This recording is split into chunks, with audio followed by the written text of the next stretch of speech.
I don't want to assume, but I assume if you're a church leader that you want to create disciples in your church.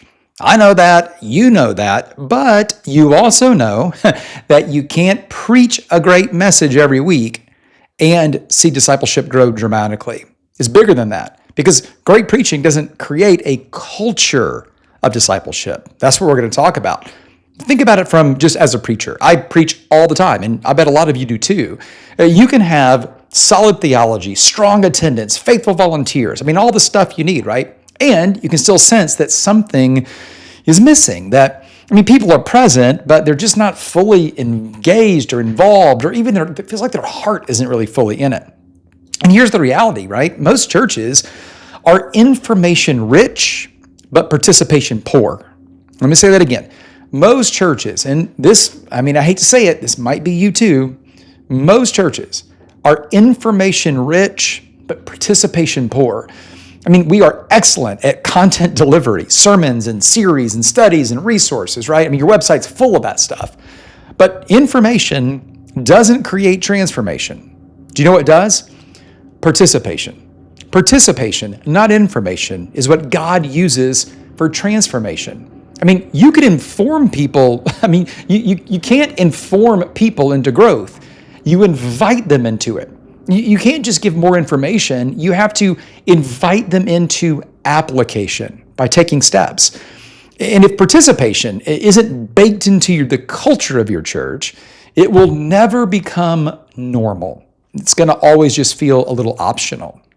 Let me explain what I mean by culture. Culture is a buzzword. It's been thrown around for decades, really, right? So when I say culture for you in this way, I'm talking about not the thing that you say that you said that one time, right? Culture isn't something you just say once.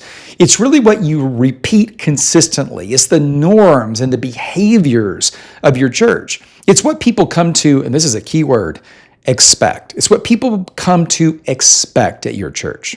So if the next steps are just mentioned occasionally, they will be perceived as optional. If serving is emphasized, once a year or, every 6 months, it's just going to feel seasonal. If groups are promoted in these very short windows that are kind of connected to a certain month of the year, but that's it, it's going to feel more like a church campaign than the culture of your church. And here's what people do. People follow what feels normal. This is important. So if sitting feels normal, they will sit. If consumption feels normal, they will just consume until they don't want to anymore. But if participation is the norm, then they will move because it's expected. You probably know this as a parent, right? Kids often rise to the level of expectation. Well, this is true in organizational life with employees and in churches. People rise to what's expected. If what's expected is kind of what we do around here, then people will do what's expected eventually. Maybe not immediately, but if a person shows up for the first time and then they leave, and as they're leaving, they're able to say, wow, this is a place where people do things. That's a wonderful cultural norm for them to feel. Now, here's where so many growth-minded pastors get stuck. And I suspect if you're listening to this, watching this, you're probably a growth-minded church leader, right? Rather than kind of work on the culture, because we don't think about that culture of expectation, of participation. We don't think of that as being maybe the issue. So instead of work on the culture, what so many pastors try to do is create or fix the participation gap.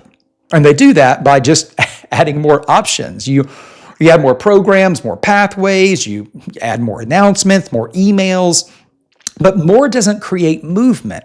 Clear creates movement. Culture creates movement. Your people do not need 10 next steps. They need one clear step that fits where they are right now.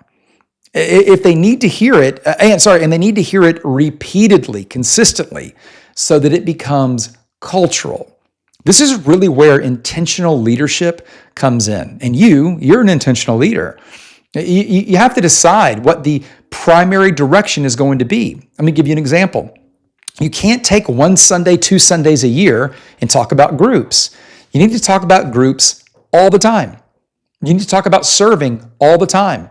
You need to talk about environments like Starting Point, like we had at North Point, or Alpha, another great example of a curiosity environment for people who are seeking faith, new to faith, right? That needs to be a focus. You don't talk about every one of those every day, but you make sure that one of those is talked about every day, that your next steps in your church are always talked about every day. And you can group them in seasons. You can talk about groups for a month or two and then move on to something else. But the point being, you have to talk about next steps all the time so that next becomes the expectation.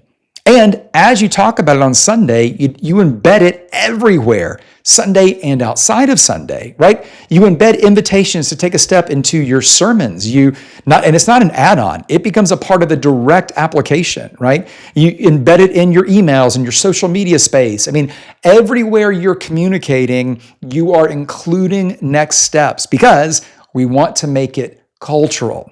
Now, as the kind of natural kind of implication of what you just preached could be to take that step, right? If you think about it, if you preach about generosity, the next step's going to be pretty easy to talk about, right? How do you give? But not even just the how. Like, be insanely clear about it and talk to people who have never given, people who have just maybe given once or twice, but they're still not fully trusting. They're not really in. Talk about the people who have been sacrificially giving and celebrate that, you know? I mean, if you preach about community and the importance of community, maybe you're just walking through a book of the Bible or an individual character. You don't have to do a series on community. But every time you see something like community come up, talk about small groups, talk about things like Starting Point. I mean, every time you preach, you're going to see or speak, you're going to see all of these next step opportunities that your church is engaged in the text, in the scripture. Use that to your advantage and bring it to people as an opportunity. I mean, listen, think about, and we focus a lot on sermons, but this is true for every message, not just sermons. Emails, announcements, the vision spot, the dismissal, social media. I mean, everywhere we're talking to our people. You should always be able to answer this one question.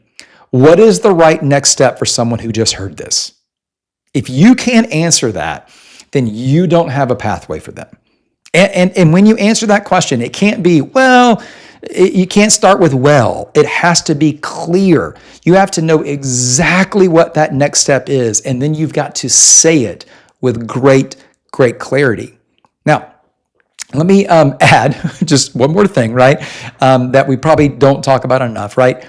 If your leaders in general at your church, we're talking to churches, right? So if your staff or your core leaders, your volunteer teams, your elders, right? If those leaders cannot explain your discipleship pathway, like in 60 seconds, they're not going to know how to follow it, and they certainly aren't going to know how to help other people follow it. Clarity, listen, clarity at the leadership level precedes clarity at the congregational level.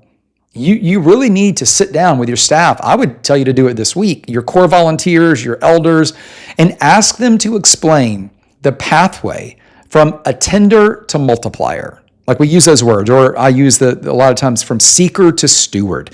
Like, what's the pathway? If a seeker shows up, what's the pathway for them to move from where they are to eventually trusting Jesus, to becoming a student of Christ, to being a shaper of Christ's likeness, to being a steward and multiplier? What does that pathway look like? And don't let them pull notes out, right? We don't want them to diagram it, but can they just in 60 seconds explain it? Can they walk you through your pathway at your church? If it takes more than a minute, I would say you have some work to do because they probably don't fully understand it. If they can explain it, you obviously have some work to do. Here's the deal. Culture shifts when language becomes predictable and repeatable. When people hear, we don't just attend here, we participate here, and they hear it again every week, week after week, something starts to settle in. And this is important because your mission is to create disciples, which means taking steps along a faith journey. When you begin to talk about this every single week, and I don't mean just Sunday, right? Throughout the week too, in your podcast and social and emails, all those things too. you'll begin to shift the culture because you'll change the expectation. And expected behaviors, those actually become normalized behaviors. Well, let me just make it super practical for you. All right? Outside of that, ask your staff if they can explain it in 60 seconds. Just super practical, okay? Here's 3 things that you can do. You can do this in the next 7 days, no problem, right? Here's the first one. Choose a primary next step in your church right now. Don't try to figure out all of it yet, but is it groups? Is it like a starting point environment? Is it a class or a conversation around a certain topic? Is it serving? Is it giving? I mean, what is the thing? Just focus on one thing. And here's what I'd love for you to do. I'd love for you to clarify what the step is, name it clearly. And then I would love for you to align your team around it.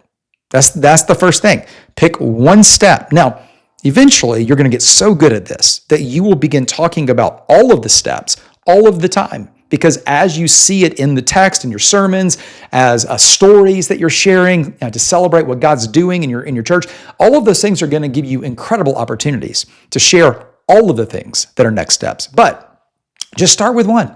Just pick one primary next step. Generosity, groups, volunteering, right?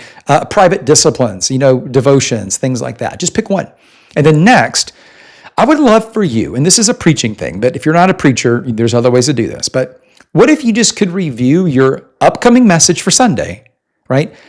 And intentionally craft an invitation to take that next step. Now, for some of you, you hear the word invitation, you automatically think Jesus gospel. And I get that. I grew up in that kind of thing too, okay? So I don't mean that kind of invitation. I mean an invitation to join a group, if groups are your focus right now. An invitation to join a serving team, if that's the focus right now. Again, you can't just say it once. You're going to need to say it over and over and over again, okay? And I don't even want you to track it yet. I just want you to start talking about it and building towards it. So pick that one thing. Think about your sermon, and is there a way to craft an invitation to take that step? And here's the last thing. I'd love for you to gather your key leaders, and we mentioned this earlier, okay, but I really mean it. Can they articulate your discipleship pathway in 1 minute? In 60 seconds, can they explain what it looks like to go from showing up as a non-church person who doesn't yet believe in Jesus all the way through being, a steward, a disciple who's making disciples?